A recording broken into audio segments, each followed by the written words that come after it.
Bonjour, bonsoir amis de YouTrading, c'est Denis 10 de Pépitor et nous nous retrouvons comme toutes les semaines pour notre débrief express sur les indices.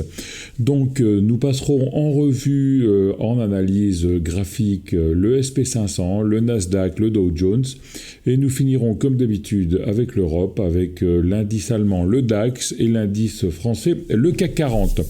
Bon, on perd pas de temps, hein, on passe tout de suite sur le SP500, donc l'indice américain. Donc petit rappel, le creux du Covid, le bull run sur 2021, la consolidation de ce bull run sur 2022, hein, je vous rappelle, on a fait le plus haut de l'année le 3 janvier, donc la première séance de 2022, et on a fait le plus bas le 17 octobre 2022. Donc consolidation dans un canal baissier, on rebondit sur le bas du canal et sur la M200 hebdomadaire, on vient rechercher le haut du canal une première fois et ensuite on vient dépasser ce canal au début de l'année 2023, en janvier 2023 exactement. Retournement de tendance, avant on faisait des hauts de plus en plus bas et maintenant on fait un haut plus haut que le plus haut d'avant. Voilà, on confirme en ayant cassé cette trendline. Il nous reste encore à, comme TP, venir fermer ce gap ici à 4218 points et la cassure faite en janvier a été confirmée il y a 2 semaines par un pullback sur l'oblique ici à 3930 points. Que dire de la semaine dernière ou même des 4 dernières semaines? On souffle un peu, hein, 2 petites bougies d'hésitation, une grosse bougie rouge qui faisait un peu peur il y a 2 semaines mais qui a été arrêtée, contrastée la semaine dernière par la même bougie mais dans l'autre sens une bougie verte. Donc en fait 4 bougies qui s'annulent cette semaine. Donc on est mardi, on a un jour de comptation sur les US. On peut voir donc une bougie d'hésitation hier. On pourrait également commencer à tracer ce petit début de trend haussier là. Voilà, on fait comme ça et on peut tracer le canal de l'autre côté. On va faire comme ça, voilà. Donc là, on peut déjà voir un peu un début de tendance haussière, un début de canal haussier. Donc, on fera attention au contact sur ce bas de canal à confirmer, hein, à 3920 points qui pourrait correspondre au double bottom ici à 3000 vers les 3930 points et le dépassement de ce canal en haut ici, fermeture du gap également. En vue journalière, on va maintenant regarder ces 2 dernières bougies.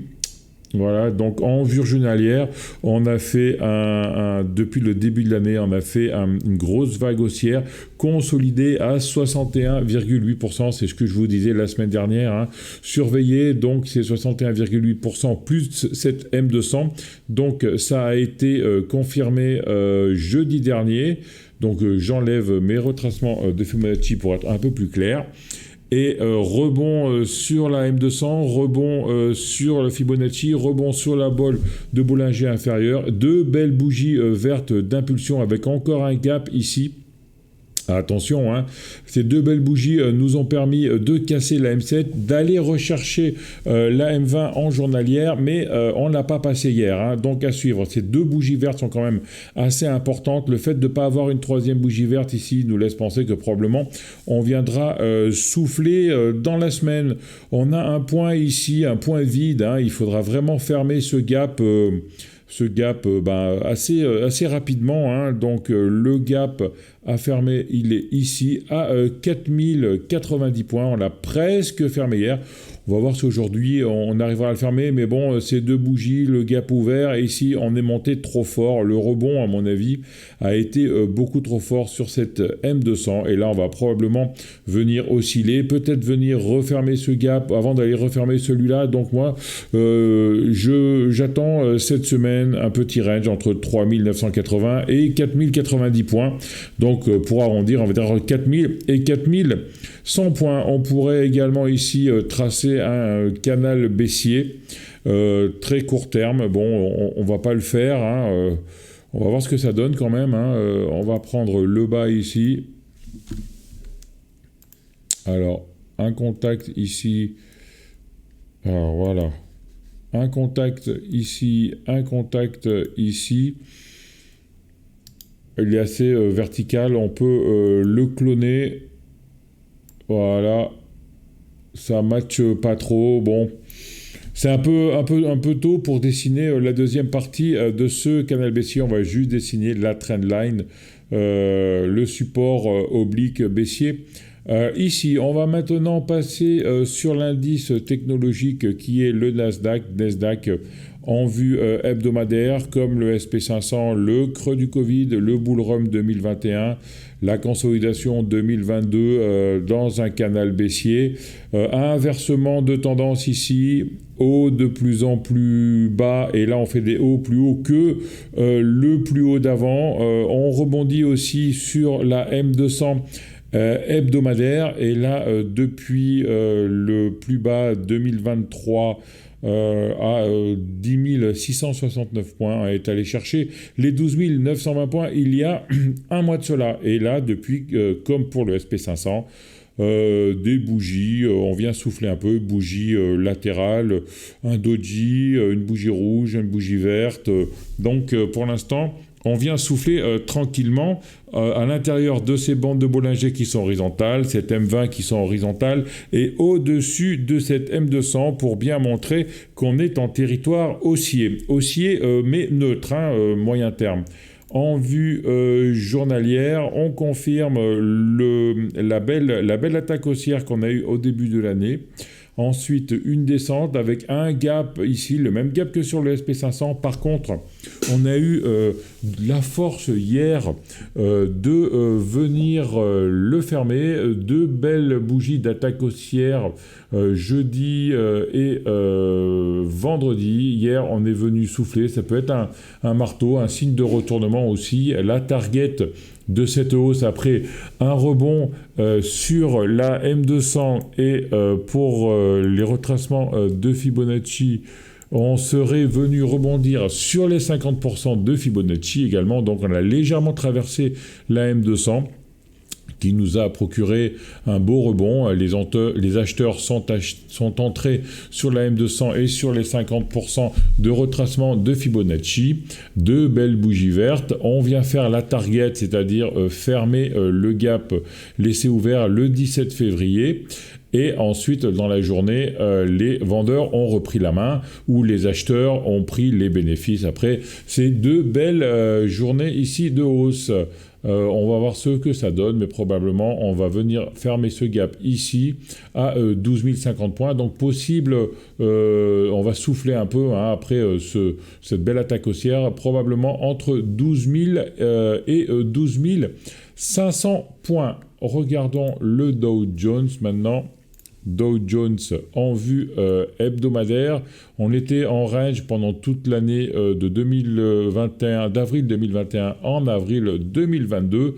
Deux attaques baissières. On est venu fermer ou presque fermer le gap de novembre 2020. Rebond près de cette fermeture de gap. Rebond également sur cette M200. Et on est venu très tôt dans l'année, début d'année dernière, novembre 2021, presque faire un retournement de tendance. Par contre, on est venu faire un double top et on bloque sur les plus hauts d'août 2022. On a bloqué dessus 1, 2, 3, 4 semaines de suite à la fin de l'année dernière. On est revenu bloqué en début d'année et on est revenu bloqué il y a 2 semaines. Donc vraiment, les 34 280 points et en mèche, les 34 700 points sont vraiment un plafond à casser.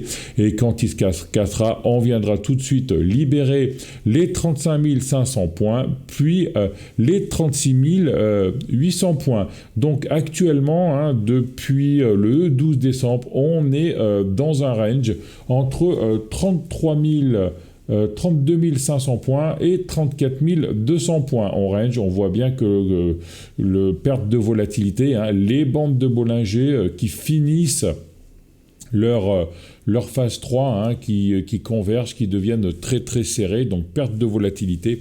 Probablement va se suivre une phase 4, c'est-à-dire le tube, c'est-à-dire les deux bandes de Bollinger qui sont horizontales, possible oscillation entre la bande de Bollinger supérieure et la bande de Bollinger inférieure, avant d'attendre une phase 1, c'est-à-dire les cours qui prennent la bande de Bollinger, qui s'ouvrent comme d'habitude, reprise de volatilité, attaque et attaque assez violente normalement dans ces cas-là. Donc pour l'instant, rien à dire en range depuis le début de l'année entre 33 000 et 34 000 points. En vue journalière, on voit encore mieux ce range ici. On est venu taper le haut du range une première fois le 30 novembre, le bas du range le 19 décembre, encore une fois le haut du range 13 janvier. Là, on est revenu taper le haut du range pendant tout le début du mois de février, attaque baissière, et on rebondit ici sur le bas de range à 32 500 points. Donc vraiment validé ce range. On est en plus en soutien au cas où la M200 pas très loin à 32 300 points. Et comme pour le SP500 et le Nasdaq, on a fait deux belles bougies vertes qui nous ont permis d'aller rejoindre la M20 journalière sans pouvoir la dépasser. Donc on est vraiment au milieu du range, rien à faire. On est neutre, on est à l'égale distance de haut du range de 34 200 et du bas du range à 32 500 points. Pas bien folichon, quand même, tout ça pour trader actuellement, c'est assez plat. Revenons maintenant en Europe avec le DAX. Donc le DAX, on avait une belle attaque haussière depuis les plus bas du mois de septembre. Et le DAX, lui, il est haussier. Il souffle pas. On a soufflé une fois fin novembre. Et là, avec une belle deuxième attaque haussière en janvier 2023 qui ont permis de dépasser les plus hauts d'avant. Donc on est en tendance haussière, on fait des hauts plus hauts que les plus hauts d'avant. Et là, aujourd'hui, on est en train encore de faire un plus haut annuel avec, à l'heure où je vous parle, plus 0,22%. On est mardi à midi. Donc la target, c'est toujours ce plus haut là à 16 030 points. On va même mettre le plus haut du mois de janvier 2022 à 16 285 points. Tendance haussière avec les prix qui oscillent entre la bande de Bollinger supérieure, la M7, et qui viennent rechercher de la forme sur la M20. Mais là, on voit bien bande de Bollinger M7, et dès qu'on est sur la M7, on vient rebondir et faire un plus haut que le plus haut d'avant. En vue journalière, donc on confirme, en vue journalière, on avait cette deuxième attaque haussière et depuis, on est en range. Le range est séparé par cette trendline ici. On est revenu rebondir sur, on a fait un double bottom la semaine dernière. On est venu rebondir sur la fermeture de ce gap. À 15 180 points pour pouvoir dépasser les plus hauts à 15 647 points, les plus hauts annuels. Donc on va voir si on arrive à confirmer la sortie des 15 600 points pour pouvoir repartir sur une nouvelle attaque haussière. C'est ce que nous disent un peu les bandes de Bollinger qui commencent à s'ouvrir, avec en plus la M7 montante qui coupe la M20 montante. Donc probablement nouvelle attaque haussière en préparation sur le DAX. Revenons maintenant sur l'indice national pour conclure. Le CAC 40, donc le creux du Covid, le bull run, rebond sur la M200 hebdomadaire, la même attaque haussière que sur le DAX, mais on est allé beaucoup plus haut. On a fait un all-time high il y a 2 semaines. Et même aujourd'hui, on a fait encore un plus haut que le plus haut d'avant. Donc un nouveau all-time high aujourd'hui à 7401 points. Oscillation entre la bande de Bollinger supérieure et la M7, donc tendance haussière. Moyen terme sur le CAC. En vue journalière, Voilà, on a toujours cette trendline ici qui sépare un peu possible retournement de tendance. On l'a cassé la semaine dernière, mais on est venu rechercher de la force sur ces 7169 points qu'on avait déjà qu'on était déjà venu travailler le vendredi 24 février. On s'était même fait une belle peur avec une belle bougie rouge, un beau marabouzu rouge, et finalement on a rebondi dessus. Et cette trendline à 7169 points, c'était l'avant-dernier TP de cette vague haussière. Hein. C'était le premier rebond lors de la première attaque baissière du 9 février 2022. Donc en vue journalière, la M7 qui devient montante, la M20 qui est toujours montante, les bandes de Bollinger qui sont toujours montantes, timide tendance haussière, mais on verra le dépassement des derniers plus hauts. Il pourrait y avoir une accélération dans les prochains jours. Voilà, amis du trading, donc on est haussier neutre, on va dire, sur moyen terme, et à court terme, on voit qu'on serait en train de reprendre une nouvelle tendance haussière assez tranquille sur les indices européens et un peu plus forte sur les indices américains. Comme d'habitude, si vous avez aimé, mettez un pouce bleu, abonnez-vous à la chaîne, laissez des commentaires, faites sonner la cloche, soyez prudents et on se retrouve la semaine prochaine pour un nouveau débrief express des indices. Ciao à tous, soyez prudents.